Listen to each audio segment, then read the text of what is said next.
Welcome back, everybody, to the second morning of CPP. We have an exciting lineup. I hope you all got coffee, beginning with Kathrin Stark talking about Carte a la carte. Yes, hello and welcome. And this is joint work with Yannick, who is sitting over there. Okay, so the problem I want to talk about is a problem commonly known as the expression problem. And this problem is a problem I think many of you have already encountered.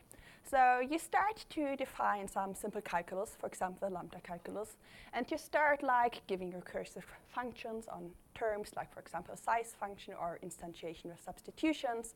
You continue with giving proofs over the syntax of this calculus, like, for example, that instantiation with substitutions is well behaved, or that the size function always just yields a positive term. Then you give inductive predicates and proofs of these terms, like, for example, a definition of typing and evaluation, and prove something like preservation or that strong normalization holds. And later on, you then want to extend this calculus. So, for example, by Boolean expressions. And you want to have these functions and these proofs and everything to hold both for the original calculus and for the extended calculus, and maybe for some extended calculi in the future.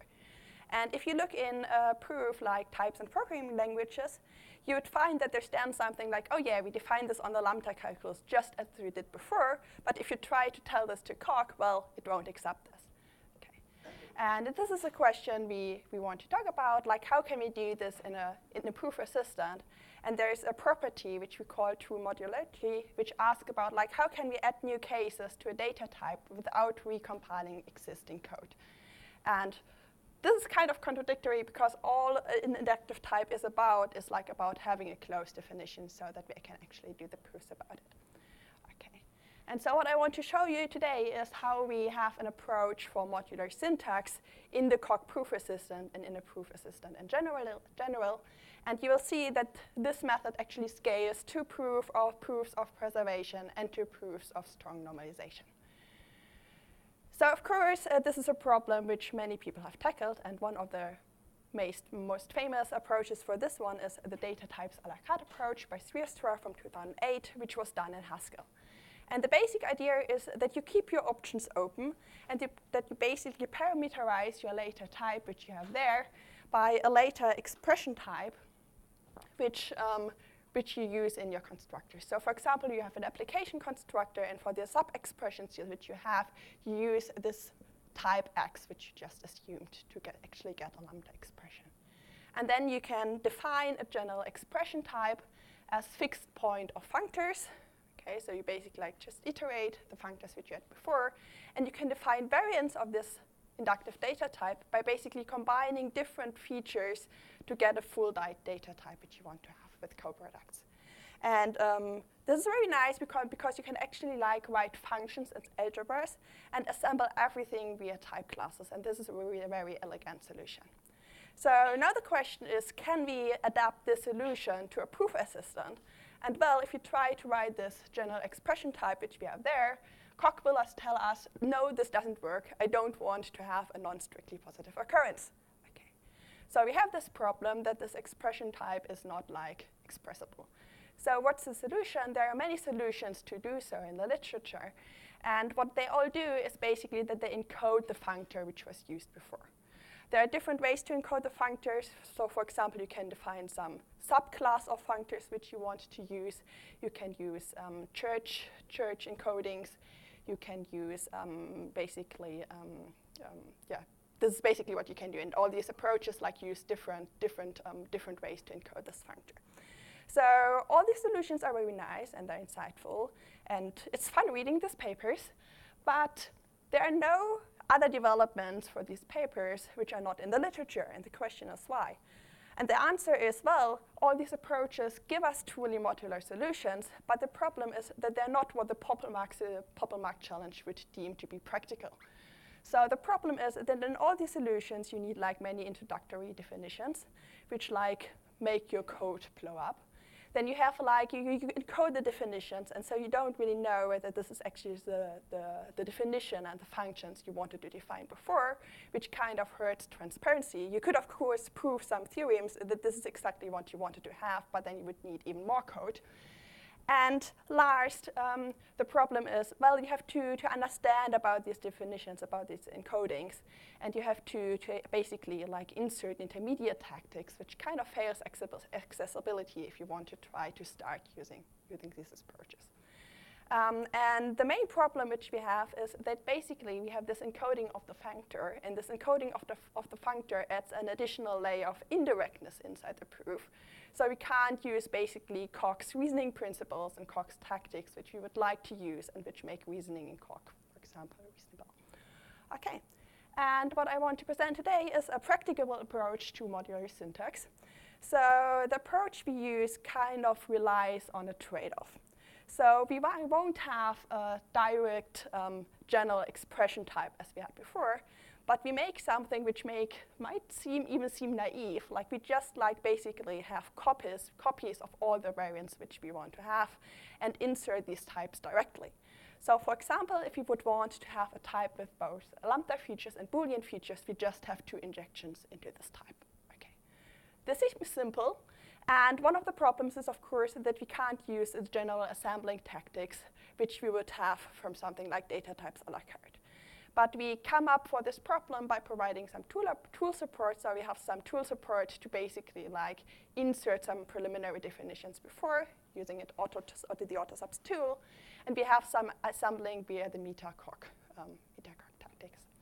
Okay, and the result what we have is we have practical modular developments, and we could actually improve in some case study, which two of the previous studies did, where they both needed around 1,000 lines of code of features to around 125 million lines of code per feature. And there's several reasons why we could do so, mainly because we have the support. Okay, so let me show you how this actually works. So the basic idea is that we basically have a separation of the mechanization of features and the mechanization of variants. So for example, we would have different files for lambda features and Boolean features with all definitions we would like to have for this one. And later on, the mechanization of variants would use these definitions which we had before. These files there are parameterized by definitions of the variants and also have to hold some properties about the connections between the two. And later on, if we want to add an additional file, like for example for arithmetic features, then we wouldn't change the 2 files about lambda features and Boolean features at all, but just would touch the last variant feature file, and this one would also change very slightly. Okay, so you already saw how this looks for expressions. So we already saw that we have lambda features, for example, via functors, and that we define this via injections. And in later proofs, it will be very important that we also automatically know some properties about how these 2 expression types which we have there, the assumed one and the real one, are connected. Okay, so this is a big question. And of course, we know by the injection we had before that we can actually embed every lambda feature into the whole expression type. Okay. And we also know that, well, sometimes we can get back from the whole expression type to a lambda feature, basically exactly in the case that we just used the injection which we had before. Okay. And this also gives us the possibility to lift constructors. So we saw that, for example, application would have the type from full expressions to lambda expressions, but we would actually want something which goes from full expressions to full expressions to full expressions. And of course, this is easy. We can just use the injection, which we just did, and we will define this automatically. Okay. This works very similarly for example, recursive functions in a similar simple manner. So we would first define feature functors. In this case, we would parameterize by basically a function which calculates the size for the full expression type, and then use this one in the sub-expressions of the application, which we have here. Then we would define variant functions, and these variant functions basically, well, they just assemble what we had before in the previous functions which we had. And of course, it would have to tell this feature function what is a function that it previously assumed. But this is easy. It's just a function we are currently deciding, and this works with termination because we just use it on sub-expressions. And then there's, of course, already, again, the question how we have the connection between feature functions and variant functions. And well, whenever, for example, for a lambda feature, we know we can calculate the size of the thing, we know that calculating this from the injection with the full function should result in the same size and in the same result. Okay, and the same basically works also for proofs, and the same also works for inductive predicates over modular syntax. So we are now at a point where we basically have developments which are transparent and accessible. So this is like an easy idea. It's implementable in basically any proof assistant which supports these inductive types which we had for this one. And it's also modular. I have like there this truly modular, not really, because like while the proofs don't have to be rechecked, we have to recheck termination later on. So for example, we would have to leave proofs open in this case, but we can, well, come up for a solution for this by providing custom induction principles, which just uses once. Okay. The bad is, well, first we still need some preliminary definitions, for example, for retracts, like I showed you before, for the connections, for the constructors which we had, and also for the induction principles if you want to have them. This generates like some boilerplate. There's still some way which we need to assemble, like the different definitions which we had before. And third, proofs might require additional steps. And these additional steps are connected to the connections which we have and the equations which we have between them. So we kind of have to come up with a solution for this. And we do. So we generate like the preliminary boilerplate in the header file. And it's automatically generated with autosubst according to a specification. Second, we have some metacoq support for combining functions and proofs. And third, we have like simple tactic support, which basically uses equations which were defined before. So let me show how this looks in practice. So I'll now show you a proof where we show like preservation for a simply typed lambda calculus. And so we would start with a specification which would look a little bit like this. So you see that we have like these parts with begin and end where we look about some different features. And they each define like what parts, what definitions we would have inside a feature. And later we can compose them with basically using this compose variants. So for example, you could have a variant with just the lambda features or one with lambda Boolean arithmetic expressions.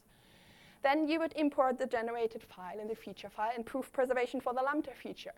So you just import it. You basically provide like inductive predicates which you would have for and the equations which you would want to have. And then you would basically like run this preservation proof. We have here the metacoq command for doing this, which basically also generates the assumption which you would need in this case. Okay, and so this proof would basically step forward like it would in a usual lambda calculus. So you would interse everything. You would do induction. Now you need like this special tactics which we have for doing an inversion and doing a constructor because we can't do it on the full type. So I can show you this here. So we have here the typing judgment, but this one uses the smart constructors and not the real constructors. So we have to use these equations for this one. So we do the inversion tactics, and we have to do it again. And afterwards, it's just like basically equational reasoning, which we have to do about the substitutions. OK, and then we would combine everything in a new file, which basically imports all the feature proofs which we have before. And combines all the typing predicates which we had before. And then in the case of composition, we would basically just run a command which tells us to assemble all the proofs which we had before. And this is basically what you have to do. So you see, this wouldn't even change like if you would have a new feature added. OK, so we extend this proof not only to have preservation, but we also proved cut normalization and strong normalization. And we did this for a lambda calculus with Boolean expressions and arithmetic expressions added afterwards. And we needed around 1,000 lines of code for all features altogether, and around 200 lines of code for the variant. This is a little bit more than it would usually be because we have still like the proof of weak normalization and strong normalization using the fundamental lemma in this one file. So it would be actually less if you would have this in a separate file. And if you look like at the parts, like which parts are modular and which parts are not modular, you can see that like many parts we could like prove in a completely modular manner for all these proofs which we had there. There are some things which have to like define parametrically. This would be, for example, something like the lifting of the logical relation, which we would have later on. And there's like just one lemma, which is anti-renaming lemma of reduction, which we would have to prove in a global manner and which can't be defined modular. Okay. So what have you seen? You have seen a practicable approach to truly modular syntax, where we used basically feature functors and direct injections. So far, we support simple inductive types and recursive functions, and inductive predicates not in the tool, but just like manually. It's usable both with and without tool support, and we could cut previous case studies to a fraction of the code which we had before. In the future, we want to explore new dimensions of modularity, because at the moment, this is like quite restricted and that we can't change the type of functions which we want to have. So for example, meta theory a la carte has like more expressive modularity, which we want to look at. And we want also to like have like more tool support, for example, for scoped syntax and for dependent predicates. And so we would hope to have a modular proof of both the POPL mark and the POPL mark reloaded challenge at some point. And the whole development is online. Thank you.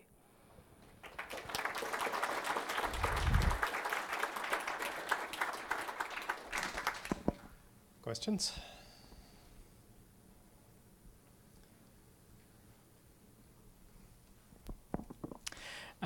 Could you tell a little bit more about where, for which cases you need to use metacoc? So what exactly, what kind of boilerplate you generate with that? Okay. So for example, if you have the different proofs, for example, of preservation, you have like one proof for the lambda feature and you have one proof for the Boolean feature, and you would later want to assemble this. And you could do this with something like eauthor. But then the problem is that, like, usually these lemmas depend on lots of definitions. So for example, in the case of strong normalization, this would depend on the definition of the logical relation, on the definition of substitutions, of certain properties about substitution, about certain properties of substitutivity, of reduction, and so on and so on. So you would basically have to manually give this all to the prover, and this is hard, and this is why we use metacoc to automatically like infer this information. Other questions?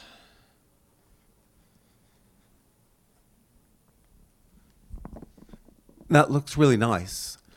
Have you looked at how it would adapt if you used an intrinsic rather than an extrinsic formulation of the lambda calculus? And have you looked at using other things like my favorite, Agda? So we didn't. So we don't think that it should be too big a problem, but we started with something simple. And I think with actor, like the main definitions, I think would still be simpler. I'm not sure about like how this automation would work like with like collecting the information. I think this would be the main problem.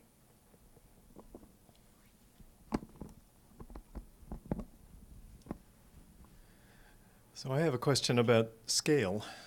Do you have a sense of kind of where the edge is, how far you can go with scaling this to bigger examples? That's a good question. So I think it should work because, I mean, we started with something which people before us didn't, because examples before were something like just proving preservation, which is lots easier than weak normalization or strong normalization. And then we just like tried whether it works with strong normalization, and it worked out fine. So I think it might work, but I can't say it for sure. So let's see. We plan to go on with this.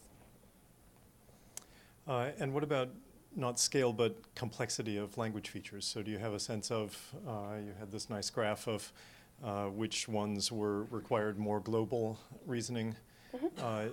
Can you characterize what it is about the things that need more global reasoning or more global definitions? Yeah, I think if they interact, it's like more difficult, because at the moment, I mean, these features are basically separate, and the definitions on which you do the inductions is basically separate. And so, of course, if you would have some proof, like, for example, confluence, this wouldn't work in this manner anymore, because the proof on paper isn't modular anyway, so we can just do it for basically modular proofs as well, surely. Okay, last questions. Let's thank the speaker. Thank you.